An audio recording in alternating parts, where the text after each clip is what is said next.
kembali lagi di vlognya Sri Poku TV. Alhamdulillah hari ini Sri Poku TV bisa mampir ke rumah ke kediamannya Ustadz Nawawi Denci. Nah, hari ini kita bakal sharing-sharing atau memberikan pertanyaan kepada Ustadz bagaimana kisah masa lalu dari Ustadz Nawawi Denci. Mungkin yang pertama itu bagaimana kisah masa kecil Nawawi Denci, Ustadz Nawawi Denci hingga akhirnya bisa menjadi imam besar di Masjid Agung gitu, Ustadz. Assalamualaikum warahmatullahi wabarakatuh. Para pecinta Sri Poku TV, Iya, mana saja berada. Alhamdulillah hari ini bisa jumpa kita di Sri Poku TV ini. Ini pertanyaan dari siapa tadi namanya? Rizka, Ustadz. Rizka. Iya. Ya seperti biasa, kita kecil ya, asalnya tidak ada, terus dilahirkan sama ibu kita, terus ya namanya di kampung ya. Kalau kan di kampung saya bukan di sini, di seberang Ulu satu Ulu ya, satu Ulu Sungai Goren, tapi Sungai Musi. Ya, biasa berenang, nyebrang dari seberang Ulu ke seberang Ilir. Ini kan masih enak, airnya hijau sebenarnya. Iya. Jadi kalau mau berenang itu mudah. Nah, kebiasaan di kampung memang kalau di kampung itu kan kalau tidak ngaji itu kan dimarah sama orang tua. Kalau udah menjelang maghrib itu harus ke musola. Nanti setelah itu ngaji. Maghrib, habis subuh ngaji. Sibuk apapun ya harus ngaji, karena di kampung udah bisa ngaji kan gitu. Baru bisa ngaji. Waktu itu memang masih banyak guru ngaji. Jadi kita bisa milih mau yang setelah maghrib, mau yang sudah subuh gitu. Dan dengan keikhlasan para guru itu kayak menyiapkan diri mereka untuk ngajar gitu. Dan waktu itu cuma bawa minyak lampu ya, satu botol. Karena dulu belum ada listrik. Kalau habis subuh maghrib itu kan butuh lampu canting itu untuk menghidupnya ya butuh minyak tanah. Jadi kita yang ngaji itu bawa minyak tanah satu botol ke sini gitu untuk menghidupi ngaji lampunya canting gitu. Jadi ya seperti itulah belajar sama-sama dan sebagainya. Seiring waktu setelah tamat belajar di kampung, guru-guru di kampung itu yang menganjurkan sebaiknya nambah lagi ilmu itu ya. Jangan cuma di kampung ini, mbok ikut sama Pak Kiai Sazili Mustafa, Kiai Haji Ahmad Sazili Mustafa. Beliau kan ngajar di RRI itu sering hari Jumat pagi, ngajar bacaan Al-Quran. Dan beliau ngajarnya dulu di 17 Ilir, di Lorong Ketandan. Dulu ada namanya Fakultas Usuluddin, dulu di situ, di Lorong Ketandan itu, gedung 3 tingkat itu, itu tahun 1976 ya. 1976 ya, jadi mulai belajar di situ sampai tahun 1982. Itu dapat 2 riwayat, 2 qiraat ya. Qiraat Imam Asim, riwayat Hafaz ini, dan juga qiraat Imam Nafi', riwayat Warash gitu ya. Yang itu ya. Nah, itu ikut beliau. Nah, tapi tahun 80 itu beliau setelah tamat belajar qiraat Asim itu mau nyambung Qur'an Nafi, dia menganjurkan coba kamu ngapal gitu. Oh, itu di umur berapa Ustadz mulai menghafalnya? Ya umur 17 tahun. 17 tahun sudah mulai menghafal Al-Quran. Karena anjuran Kiai Sazili ini. Nah, kebetulan memang waktu itu Pak Allahyarham Kiai Haji Abdul Rashid Shiddiq itu sudah berumur 80 tahunan. 80 tahunan. Beliau kan yang imam sholat tarawih di Masjid Agung 1 juz 1 malam. Saya sering ikut di masa kecil itu. Dan tahun 80 itu beliau sudah mulai agak uzur. Karena badan beliau gemuk kan, kalau mau berdiri dari rakaat pertama ke rakaat kedua itu kan bergantung di kursi. Sementara untuk menggantikannya tidak ada orang hafal Quran. Saya dari tahun 70-an sering ikut serawih di belakang beliau itu punya kekhawatiran lah ini kalau Kiai tidak kuat lagi siapa penggantinya. Kalau beliau meninggal tidak ada yang meneruskan ya Palembang Langet ini berdosa galau-galau ya pasti. Kata Ustadznya ya. Iya. Nah, kebetulan Pak Kiai Sazili menyuruh ngafal, saya juga kepingin, cuma takut karena pada waktu Pak Kiai Rosyid itu ketua MUI Sumsel, dan ulama besar, mau ketemunya itu sulit. Sampai saya saking senangnya sama Pak Kiai Rosyid itu, waktu di Kiai Sazili itu ada putu Kiai Rosyid, waktu jadi ketua Dewan Hakim MTQ Nasional di Palembang, tahun 1975 itu, saya minta sama Pak Kiai Sazili untuk dibawa ke rumah, saya pandangi waktu itu. Kebetulan tahun 80 itu 17 Agustus, itu awalnya itu. Pak Kiai Sazili nyuruh menghafal, saya kepengen, saya diminta ngaji di rumah Dokter Mutmainnah, Dokter Muzaki waktu itu kepala bidang apa di Rumah Sakit Umum itu di Bukit Darat sini, kayak berteman sama adiknya Dokter Tolaat waktu itu. sering simak-simakan malam. Nah, saya disuruh ngaji, Pak Kiai Rosyid ada di situ. Setelah ngaji Pak Kiai Rosyid panggil saya sini, kamu mau nggak menghafal Quran?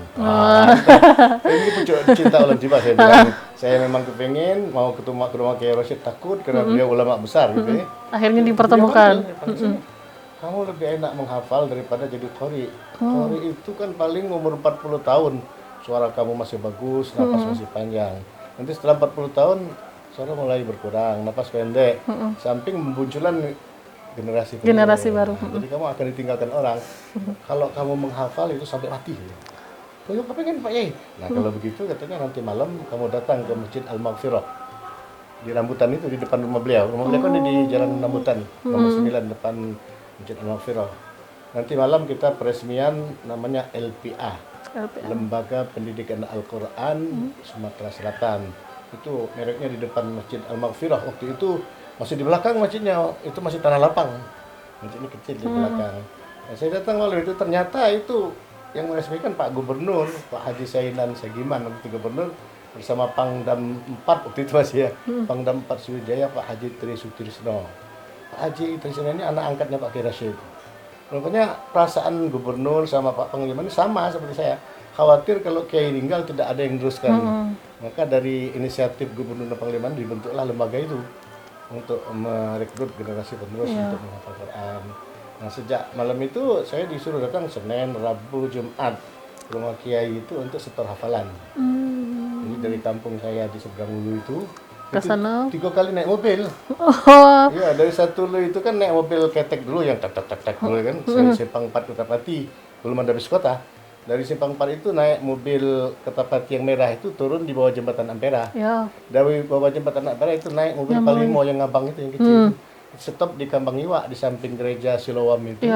Jalan Gajah Mada itu jalan kaki naik ke atas. Jalan itu setiap Senin, Rabu, Jumat itu setor 1/4 juz. Waktu awal-awal itu banyak yang ikut. Ada sekitar 50-an, Kiai termasuk guru saya juga ikut menghafal Kiai Sajili itu. Ikut juga beliau awal-awal ya. Tapi seiring waktu juga setahun mulai mundur-mundur dari 50 itu tinggal 20. Nah, yang dapat 4 juz mundur, yang dapat Pak Kiai Sajili sampai dapat 8 juz mundur itu. Dan sudah punya cucu udah repot gitu. Iya. Akhir-akhirnya tinggal saya sendirian ya. Sampai 30 juz. Dari 50 itu saya sendirian. Waktu itu baru dapat 16 juz tahun 1983. Jadi mulai menghafal akhir 80. Di tahun 83 itu berapa 16 juz. Tinggal sendirian betul. Sama Pak Kiai kan waktu itu sibuknya luar biasa. Beliau ketua MUI, ketua Dewan Dakwah dan mantan kanwil agama. Jadi kadang-kadang mau ngaji itu di rumah ada rapat. Saya tunggu sebelah 2 jam itu nunggu nanti kalau sudah rapat baru ngaji. Ternyata Pak Kiai habis rapat mau pergi. Sudah nunggu 2 jam Pak Kiainya udah bisa nyimak itu ya. Nah, tapi saya beruntung 2 jam itu saya manfaatkan untuk ngulang hafalan gitu. Nah, terus begitu. Nah, akhirnya saya tinggal sendirian, perasaan pengen mundur itu memang ada. Tapi kalau mundur kasihan Pak Kiainya nanti. Walaupun Pak Kiai juga punya perasaan seperti itu pinternya Pak Kiai. Beliau memotivasi saya. Waktu itu MTQ pertama hafalan Al-Quran 30 juz tingkat nasional di Padang. Tahun 1983. Saya baru dapat 16 juz, beliau suruh saya bawa surat kan, ke Kepala Biro Mental Provinsi Sumatera Selatan waktu itu Pak Kafar Wirahim, almarhum ya, mantan Bupati Lahad. Kepala Kabak Agamanya itu Pak Haji Ahmad Ijazi, almarhum juga. Bawa surat, saya tidak tahu isinya, begitu dibuka. Lah, wih kau ini di kongkon Kiai, melok musawako katanya ke Padang sana. Tapi lomba ni 30 juz baik, awak ni baru 16 juz, mana? Kalau aku tak ngerti. Hanya ditelepon Pak Kiai Rosyid. Pak Kiai ini Nawawi baru 16 juz, tapi lomba ni 30 juz. Kata Pak Kiai, itu apa? Biar termotivasi untuk menyelesaikan hafalannya. Nah, itu cara Kiai ini yang memotivasi saya itu hanya berangkat. Nah, ya karena memang lomba 30 juz saya cuma 16 ya tidak bakal menang. Nah, setelah itu pulang itu seminggu menjelang Ramadan. Pak Kiai terus motivasi saya. Katanya begini, saya tidak kuat lagi ngimam di Masjid Agung itu, karena ada tua. Dan jemaah itu mintanya murid saya. Dan murid saya itu tinggal satu-satunya kamu katanya. Saya kepengen lari dari Palembang waktu saking takutnya gitu. Walaupun di kampung saya biasa juga ngimam di musola kampung saya itu. Saya biasa 1/4 juz malam tarawih. Tapi ya Masjid Agung ya besar tuh. Akhirnya takutan ya. Pengen mau lari dari Palembang ini kayak pingsan nih Imam itu. Nah, tapi Pak Kiai ngomong, kalau kamu mau lari katanya aku yang imam, kaki aku mati di situ. Sampai nangis aku dengar Kiai mau mati. Yang sudah, saya siap Pak Kiai, tapi dengan syarat saya bilang. Saya bilang, ya, dengan syarat setiap pagi saya harus ke rumah Pak Kiai untuk minta disimak Hafalannya. itu untuk di imam nanti malam. Untuk yang dibacakan nanti Nanti malam. Jadi setiap hari saya ke rumah Pak Kiai, puasa itu. Jadi pagi datang disimak Pak Kiai malam ini. Ternyata memang dengan dibawa imam itu hafalan malah tambah enak ya. Makin banyak diulang hafalan makin mudah, makin lancar. Jadi salah satu cara untuk memelihara hafalan itu ya dibawa dalam sholat itu. Saya anjurkan anak-anak itu kalau ingin hafalannya lancar, dibawa dalam sholat. Kalau sholat jemaah kita ikut orang, Pak Umar, nanti sholat sunatnya qabliyah ba'diyah itu nyambung terus kita itu. Jadi kalau maunya rakaat pertama halaman kanan, rakaat kedua halaman kiri. Nah, gitu terus kalau sudah habis hafalannya ulang lagi dari bawah. Nah, yang kedua untuk melancarkan itu biar terpelihara, salah satunya ya menyimak anak-anak menghafal. Ya kan kalau selesai ini tadi dari jam 7 tadi sampai jam setengah 10 itu anak-anak setor hafalan. Nah, itu juga cara untuk mengingat hafalan. Nanti sore habis asar sampai maghrib anak-anak setoran lagi. Nah kalau tidak begitu hilang, nggak diulang itu. Tapi kalau sesibuk-sibuk apapun memang minimal sehari itu kita harus mengulang 5 juz. 5 juz. Ya, sesibuk apapun. Jadi satu minggu itu bisa khatam satu Quran 6 hari. Satu minggu lah, karena satu harinya libur, kondangan segala macam itu ya. Nah kalau tidak sibuk, tidak banyak kerjaan bisa 10 juz satu hari. Ya, jadi 3 hari bisa khatam. Karena itu yang di luar sholat nih ya. Kalau yang sholat tetap jalan. Dan saya bersyukur di Palembang ini sudah banyak masjid-masjid yang membiasakan sholat yang jahar. Maksudnya itu yang bersuara, maghrib, isya, subuh itu ayatnya nyambung terus. 30 juz itu. Jadi kalau maghrib satu halaman bagi dua gitu. Kalau isya 2 halaman kiri kanan. Subuh agak panjang, rakaat pertama 2 halaman, rakaat kedua 1 halaman. Nah ini anak-anak yang sudah hafal ini kita berdayakan di situ, sehingga mereka rajin mengulang hafalannya. Ya saya bisa sebut Masjid Agung, Masjid Baitur Rahman, di Poligon, Masjid PHDM itu, Masjid Al-Fatah, ini semuanya ayatnya nyambung semua. Bisa 4 bulan khatam satu Quran. Dan itu anak-anak yang sudah khatam ini kita gunakan untuk itu. Dan mereka termotivasi untuk mengulangi hafalan. Dan saya bilang sama pengurus-pengurus masjid, setiap kamu menggunakan para penghafal Quran menjadi imam, itu kamu pun dapat balasan karena memelihara hafalannya juga. Karena dalam kaidah agama kita kan adlul khairi ala kai. Kalau kita menyuruh orang berbuat baik, orang itu berbuat baik, orang yang menyuruh ini dapat bagian dari apa yang dikerjakan oleh yang berbuat baik itu. Jadi mereka mengulangi hafalannya dengan sempurna. Pengurus masjid, ketua-ketua masjid dapat bagian pahalanya itu. Karena memelihara hafalan anak tersebut. Jadi menghafal itu memang fardu kifayah, tapi untuk memelihara itu tugas kita bersama-sama. Jadi bukan tugas para penghafal, seluruh masyarakat ini punya hak untuk memelihara hafalan orang yang punya hafal Quran dengan memberdayakan mereka. Mereka hafalannya terpelihara dengan setiap sholat 5 waktu mereka menyambung terus. Ini kalau Ramadan tarawih itu lebih banyak lagi permintaan. Tahun lalu itu sampai 57 masjid di Palembang ini. Ya, 57 masjid itu bervariasi. Ada yang 8 rakaat, ada yang 20 rakaat. Ada yang cuma semalam seperempat juz, ada yang setengah juz, ada yang 1 juz satu malam, yang 20 rakaat.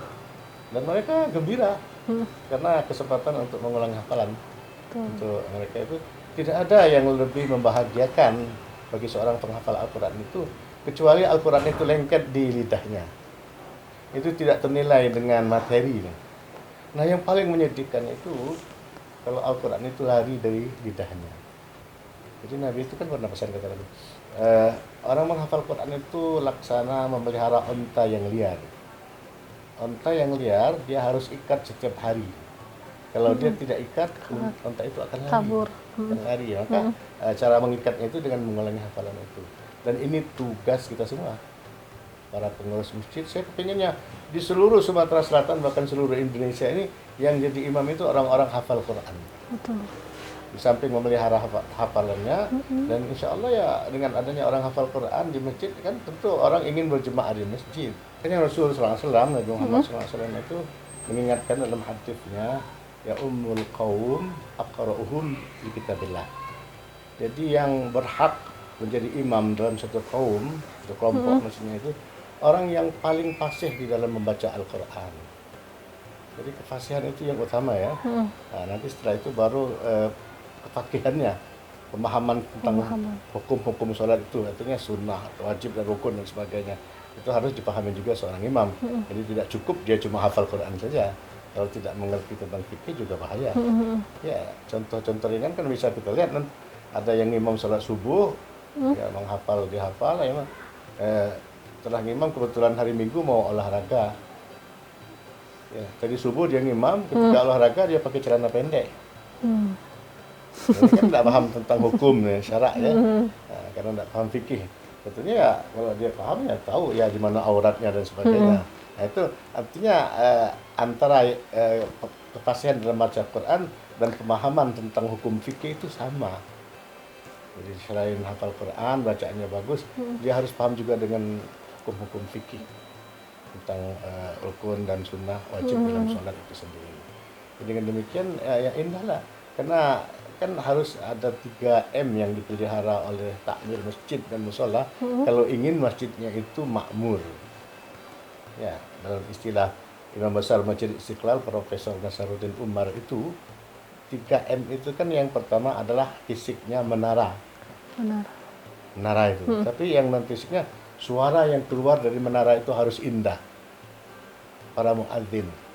Jadi para muadzin itu yang azan harus yang bagus supaya orang terdengar loh Indahnya. indah. Oh saya pengen ke masjid itu. Nah, bayangkan di Madinah, Mekah itu begitu muadzinnya Allahu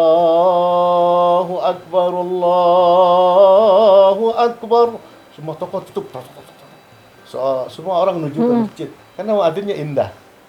Coba kalau yang adzinnya wah, kan lari orang itu ya. Jadi suara yang keluar dari menara itu harus bagus sehingga menarik orang untuk datang ke masjid itu.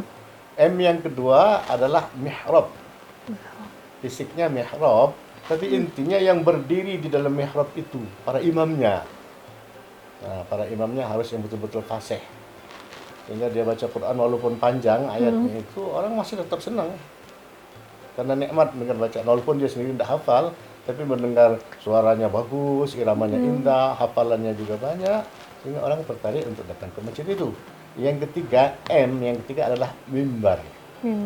Mimbar, tapi sebetulnya yang berdiri di atas mimbar itu. Jadi yang khutbah, yang ceramah, yang beri tausiah harus betul-betul yang berkualitas. Jadi yang bisa mempersatukan umat. Bukan justru dengan adanya dia berdiri di mimbar itu umat terpecah belah. Nah, ini enggak bakal memakmurkan masjid ya. Nah, jadi yang berdiri itu harus bisa mempersatukan umat. Jangan sampai justru memecah belah dan mempertentangkan masalah-masalah fur'iyah. Dan kalau sudah 3M yang terpelihara, insya Allah masjid itu makmur. Yang adzan bagus, yang imam juga indah, yang khotib, yang ceramah juga ya menambah ilmu bagi jemaah. Ya pasti orang ingin datang ke masjid itu. Karena kan keluhannya kenapa masjid sepi, ya itu tadi. Karena pengurusnya tidak mengoreksi ya kira-kira apa kebutuhan jemaah itu. Nah, kalau sudah semuanya dipenuhi, insya Allah ya makmurlah masjid itu untuk orang-orang rindu datang. Lawang umrah ke Madinah, Mekah itu kan sekarang antri juga ya, haji dan sebagainya. Kenapa? Karena itu tadi, karena indah.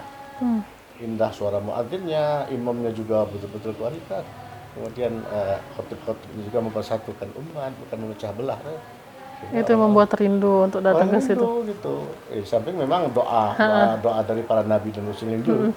Di dalam Quran kan banyak nabi-nabi itu berdoa, faja'al afidatan minan nas tahwi ilaihim warzuqhum minas samarat. Nabi Ibrahim itu berdoa, jadikan hati-hati manusia itu rindu untuk datang ke sini. Ya betul, orang berebutan mau datang ke sana. Jadi untuk kita yang di luar Mekah Madinah, kita berusaha untuk meniru apa yang dilakukan di sana itu ya, dengan imam-imam yang baik, muadzin yang berkualitas. Dengan demikian insya Allah orang dari mana pun pasti rindu akan datang ke masjid itu. Jadi bukan dari sekedar fisiknya saja, non fisik ya, para pengisi yang di masjid itu harus orang-orang yang berkompeten. Sehingga masjid itu saya kepinginnya begitu, di seluruh Indonesia ini para penghafal Al-Quran itu diberdayakan untuk menjadi imam. Sehingga demikian, pertama nanti hafalannya akan terpelihara. Yang kedua, masjid itu akan makmur. Yang ketiga, pengurus masjid itu akan dapat bagian pahala dari apa yang dibaca oleh para imam itu, dia dapat bagian. Karena memotivasi orang mengulangi hafalan Al-Quran. Saya tahu ya, kalau orang mau ngimam subuh itu, ya ini pengalaman pribadi, minimal dia ulangi 10 kali. Satu halaman atau 2 halaman itu.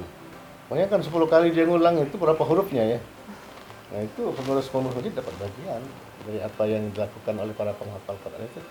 Karena dia ingin ketika menjadi imam hafalannya lancar tentu. Dan tentu banyak ngulang. Nah, karena dimanfaatkan oleh pengurus masjid. Saya sedih kalau masjid-masjid imam-imam bacaannya tidak karu-karuan. Padahal orang hafal Quran kan banyak ya. Nah, sekarang ini kan bertebaran di mana-mana orang hafal Quran, kita bersyukur. Nah, tugas kita masyarakat memanfaatkan mereka. Penyalurannya yang masih kurang, Ustaz, berarti. Iya, betul. Ya, pengen setiap masjid itu ya yang jadi imam itu orang-orang hafal Quran. Sehingga dengan demikian masjid itu akan makmur. Dan memang betul orang rindu ingin datang ke sana karena imamnya ya memang bagus-bagus gitu ya. Nah, jadi kita harus berbuat seperti itu melalui Facebook Sri Puku ini ya. Tugas para kameramen dan anti itu ya salah satunya mensiarkan ini supaya di masjid-masjid itu imamnya itu yang bagus-bagus. Rasul sallallahu alaihi wasallam sendiri mengatakan, seandainya umatku itu tahu pahala menjadi muadzin, jadi tukang adzan itu lebih besar daripada imam, orang akan berebut menjadi muadzin semua. Iya, Nabi mengatakan orang jadi muadzin itu lebih besar pahalanya daripada imam, karena dia mengajak orang untuk datang. Nah, kalau imam kan belum tentu ya, tanggung jawabnya kan besar. Jadi pahalanya lebih besar muadzin gitu ya. Nah, jadi orang berebut jadi muadzin mestinya itu. Dan di antara 10 orang yang nanti di dalam kubur jasadnya itu tidak akan dimakan oleh tanah dalam hadis Nabi itu, ya para nabi, para anbiya, orang-orang yang alim, orang yang hafal Quran, orang yang perempuan yang mati dalam melahirkan, mati syahid dan sebagainya, termasuklah para muadzin. Insyaallah. Imam tidak masuk imam loh. Muadzin yang cuma dimasukkan Nabi. Jadi orang yang adzan itu jasadnya tidak akan dimakan oleh bumi. Insyaallah. Karena dia ikhlas memanggil orang untuk salat. Tentu dia juga salat kan, memanggil aja itu. Jadi inilah barangkali yang bisa saya sampaikan melalui Sri Puku ini. Mudah-mudahan para pemirsa, para pecinta Sri Puku di mana saja berada, mari kita sama-sama memelihara hafalan Al-Quran anak-anak kita, generasi muda kita seterusnya. Kalau saya ini kan sudah kepala 6 ya, tinggal nunggu panggilan gitu. Nah, kita yang belum persiapkan generasi penerus. Kalau misalnya anak-anak Ustadz, apakah Ustadz juga kasih ruang untuk menjadi penerus Ustadz atau enggak? Udah, tentu loh. Bapak malu kalau saya enggak. Makanya anak saya semua di pondok. Dan mereka menghafalnya enggak sama saya. Dengan Ustadz yang lain. Iya, rata-rata di Jawa, di Jogja, di Jombang, di Malang. Dan ya hampir sudah 3 orang sudah hafal 30 juz. Dari anak Ustadz ada berapa nih? Iya, anak saya. Kemarin yang juara 1 MTQ Internasional hafalan 30 juz di MTQ Internasional di Palembang 2014 lalu, Ar-Rasyid Siddiq itu anak saya nomor 2. Itu 30 juz. Itu ngapalnya di Jogja. Bukan sama saya. Kalau sama saya manja biasanya. Jadi anak saya itu rata-rata tamat SD langsung mondok di Jawa. Begitu cara Ustadz untuk memperkenalkan dengan Al-Quran, Ustadz? Ya, rata-rata di Jawa teman kita juga yang punya pondok itu kan. Yang nomor 3 itu di Tebuireng, Jombang. Yang nomor 1 perempuan itu di Kerapia, Jogja. Yang Rosid ini di Sunan Pandanaran, Kaliurang, di Sleman, Jogja. Nah, sekarang yang adik-adiknya di Malang. Nah, jadi bukan sama saya. Ya, nah, berpencar mencari ilmu. Yang bungsu itu justru tidak mau ke Jawa, di Palembang, di Mukti Musunnah sini. Yang perempuan itu sudah 16 juz juga katanya. 16. Kelas 1 aliyah, SMA ya. SMA. Nah, itu di Palembang, di Mukti Musunnah. Saya ta'zim sama Allahyarham Kiai Haji Ahmad Syukri, Muhammad Syukri.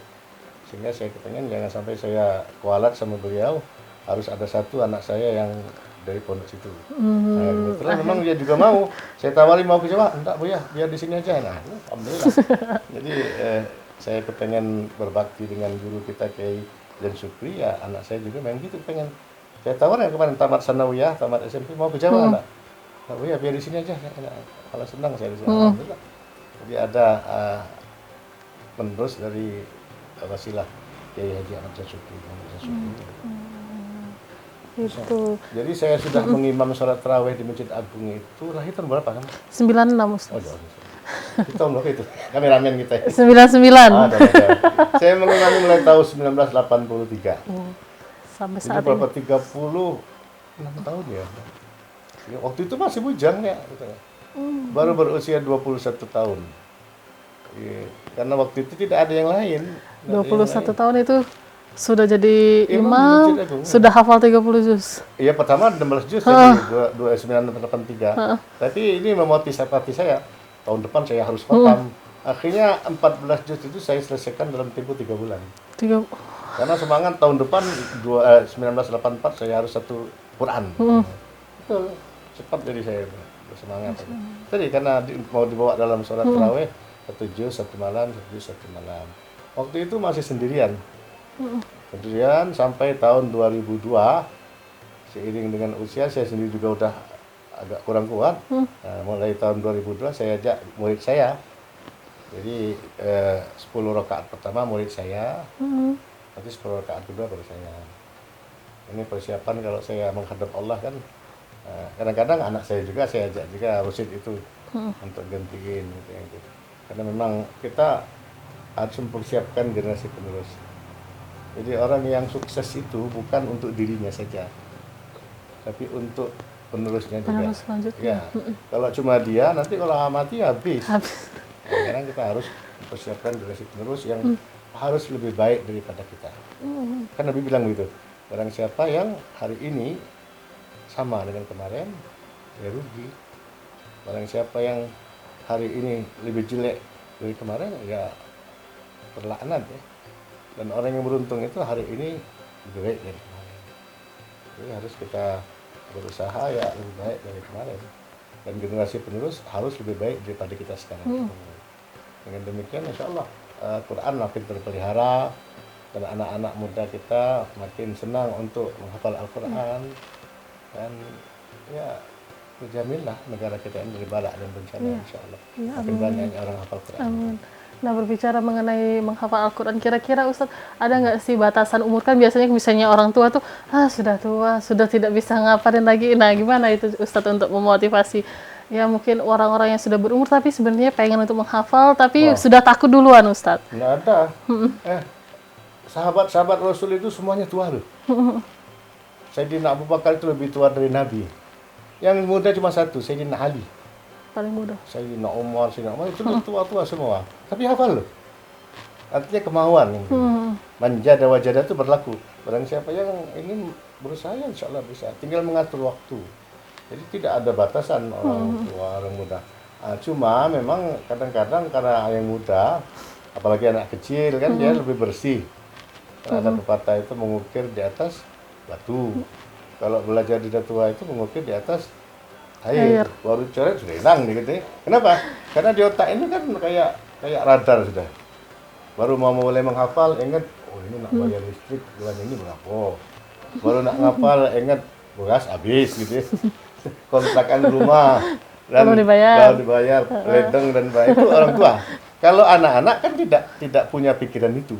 Makanya tidak usah heran kalau ada anak kecil hafal Quran karena memang masih bersih. Kullu mauludin yuladu alal fitrah kata Nabi. Tergantung orang tuanya nanti mewarnai apa. Nah, kalau makanya saya tidak kagum kalau anak kecil hafal, itu tidak kagum karena memang masih bersih. Saya yang kagum justru kalau ada orang tua yang hafal Quran. Ada pejabat yang hafal Quran.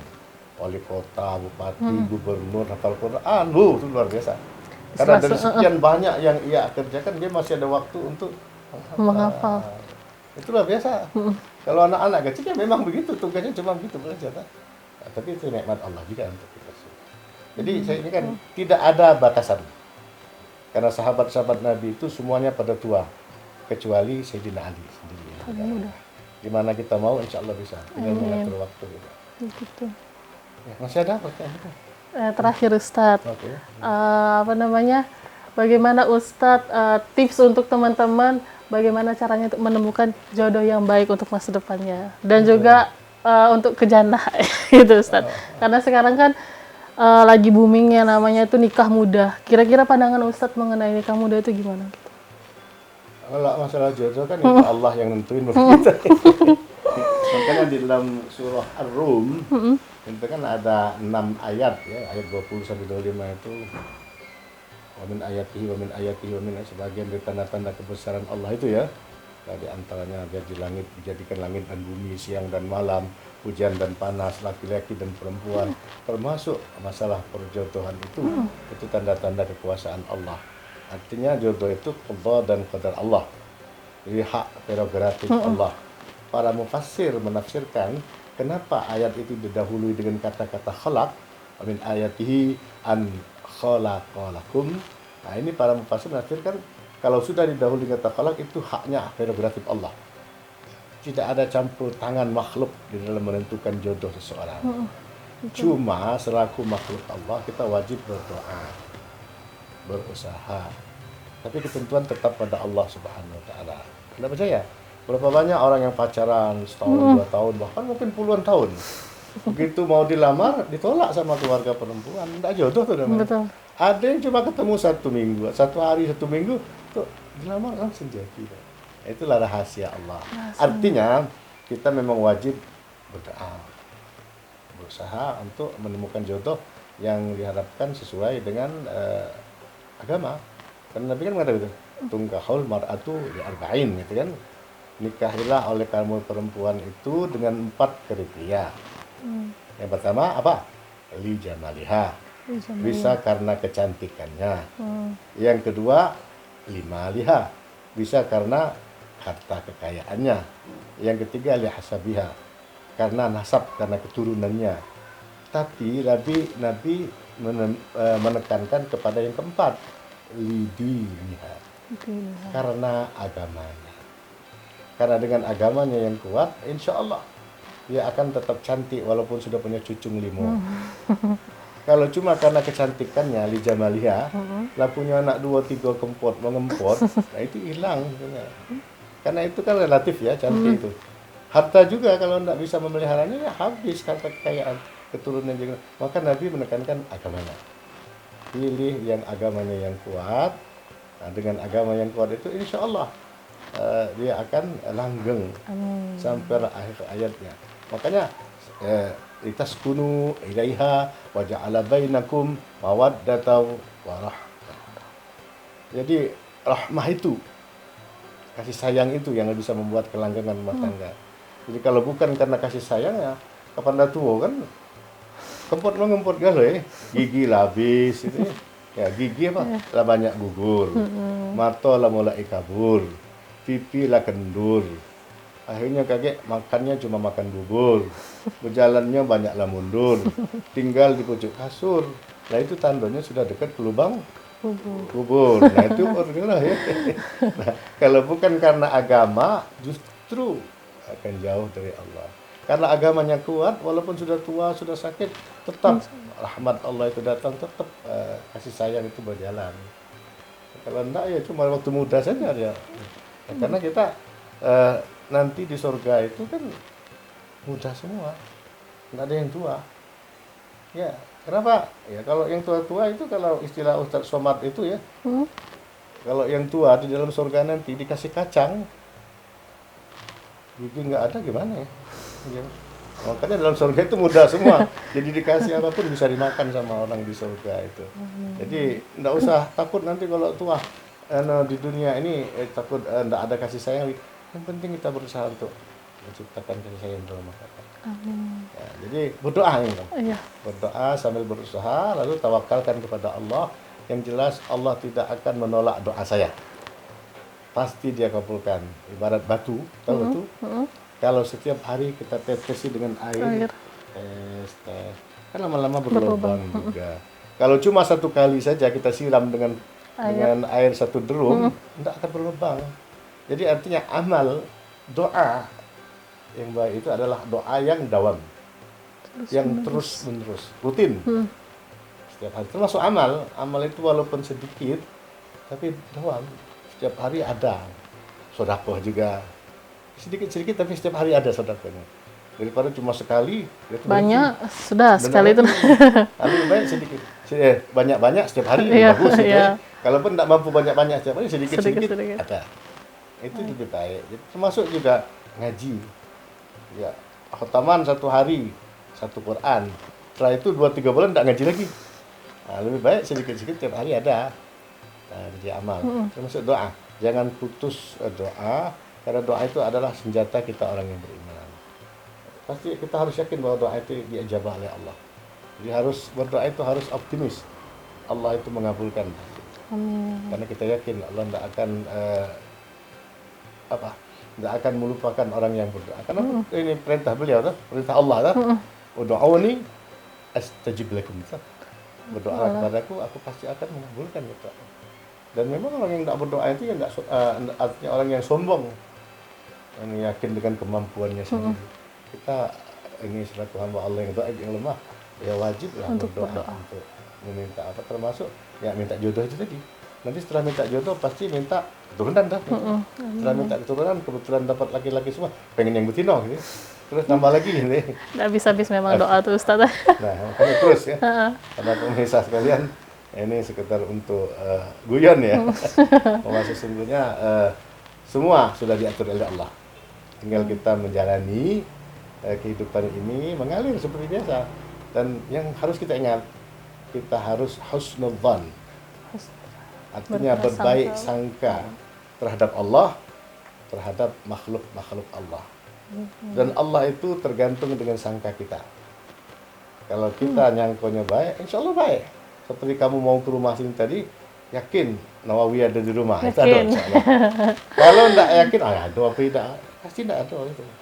Nah, kalau kita yakin husnudzan dengan Allah, Allah pasti memberikan yang terbaik untuk saya, ya dapat yang baik.